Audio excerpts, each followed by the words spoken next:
ఏంటి అందరూ ఎలా ఉన్నారు? అందరూ బాగున్నారా? నేనైతే చాలా బాగున్నాను. Welcome back to my channel సారీ మహి బ్లాగ్స్. నా ఛానల్ని కనుక ఎవరైనా కొత్తగా చూస్తే ప్లీజ్ అండి లైక్ చేయండి, షేర్ చేయండి, సబ్స్క్రైబ్ చేయడం మాత్రం మర్చిపోకండి. అవునండి, అందరూ ఎలా ఉన్నారు? అందరూ బాగున్నారు. నేనైతే చాలా బాగున్నాను. రాఖీ ఎలా సెలబ్రేషన్ చేసుకున్నారండి? కింద కమెంట్ చేయండి. అలా మీ తమ్ముళ్ళకి అన్నలకి రాఖీ కట్టిరా? మరి ఏమి ఇచ్చిర్రు? మరి కింద కమెంట్ చేయండి. ఇక నేనైతే మా తమ్మునికి రాఖీ కట్టలేదు. నేను ఈసారి చెన్నైకి వెళ్ళలేదు, సో అందుకని చెప్పేసి నేను కట్టలేదు. ఈసారనే కాదు, 4 years నుంచి నేను రాఖీకి ప్రతిసారి రాఖీకి వెళ్ళట్లేదు. నెక్స్ట్ ఇయర్ అయితే వెళ్ళాలనుకుంటున్నాను. ఈసారి కూడా వెళ్దాం అనుకున్నా కానీ కొన్ని సిచ్యువేషన్స్ వల్ల వెళ్ళలేదండి. సారీ సంజయ్, నెక్స్ట్ ఇయర్ మాత్రం పక్కా కడతారా? నీకైతే నేను కట్టినా కట్టకుండా నీ ప్రేమ నా మీద ఎప్పుడు ఉంటుందని, నా ప్రేమ నీ మీద ఎప్పుడు ఉంటుందని ఇది మాత్రం గుర్తుపెట్టుకోరా. ఇక మార్నింగే లేచి మేమైతే కుకట్పల్లికి వెళ్ళినామండి. మా మరిది వాళ్ళకి ఇట్లా ఉంటారు, మా చిన్నమావయ్య వాళ్ళ కొడుకులు. అయితే వాళ్ళకి కట్టిద్దామన్నట్టుగా మా పిల్లలతోటి వాళ్ళ పిల్లలకి కట్టిద్దామన్నట్టుగా వెళ్ళినామండి. వెళ్ళి కట్టించినాము. ఇక 11 o'clock పోయినాము. అక్కడికి వెళ్ళేసరికి 12:30 అయింది. ఆటో బుక్ చేసుకుని వెళ్ళినాము. 12:30 అయింది. ఇక్కడ రాఖీలు తీసుకొని స్వీట్ బాక్స్ ఇట్లన్నీ తీసుకొని కట్టే వరకు 2కి కట్టినాము. 2కి కట్టేసి అక్కడ భోజనాలు గిట్ల వేసి మా భార్గవి వంట చేసింది.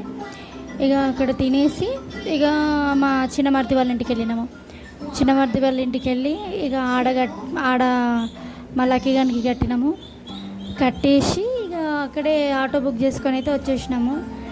మా ఆడబిడ్డ ఇట్లా వచ్చిరంటే ఇక వెంటనే బయలుదేరాలి. మా వదిన ఇట్లా వచ్చిర్రు. ఇక మళ్ళీ వాళ్ళకి లేట్ అయితే ఇబ్బంది. అప్పటికి మా వదిన 3 గంటలకు 4 గంటలకు వచ్చిందంట. 4 గంటలకు వచ్చింది. మేము పోయేవరకు 7 అయిందండి. 4:40కి మేము అక్కడి నుంచి బయలుదేరినాం. కుకట్పల్లి నుంచి ఆటో బుక్ చేసుకొని. ఆటోలు అస్సలు దొరకలేదండి వర్షానికి అయితే.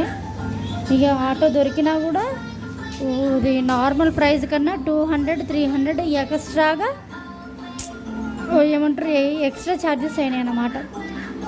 ఇక్కడికి వచ్చేసరికి 7 అయిపోయింది ఆల్మోస్ట్ ట్రాఫిక్లో వచ్చేసరికి. ఇక రాగానే వదిన రాఖీ ఇట్లా కట్టింది మా అందరికీ. అంటే ఆడవాళ్ళకి కూడా కడతారు కదా, అవి రెడ్ కలర్ ఉంటాయి కదా, అవి కట్టారు. ఇక మా మర్దికి మా ఆయనకి ఇట్లా కట్టింది వదిన. కట్టేసి ఇక కొద్దిసేపు కూర్చొని ఇక వదిన 1 గంటకి వదిన వెళ్ళిపోయింది. మేము కూడా అక్కడి నుంచి బయలుదేరాము. మా మర్ది వాళ్ళు ముందే వెళ్ళిపోయారు. ఇక ఇంటికి వచ్చినాక మా అమ్మకి కాల్ చేస్తే మా తమ్ముడు చూడంగానే ఏడుపు వచ్చేసింది, తమ్ముడికి రాఖీ కట్టలేదని.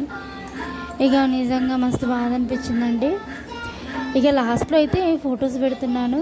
ఇది వచ్చి మా చిన్న వాళ్ళ ఇంటికి పోయినా, మా భార్గవి వాళ్ళ ఇంటికి పోయినా అని చెప్పేసి అన్నాను కదా, ఇది అక్కడ వాళ్ళ పిల్లలకి కట్టించేటప్పుడు. ఇక ఇదండి ఈ వీడియో. మీకు నచ్చినట్టయితే మాత్రం ప్లీజ్ అండి లైక్ చేయండి, సబ్స్క్రైబ్ చేయడం మాత్రం మర్చిపోకండి. ఇక లాస్ట్లో ఫోటోలు ఉంటాయి, ఫొటోస్ మొత్తం చూడండి, చాలా బాగుంటుంది. Okay bye.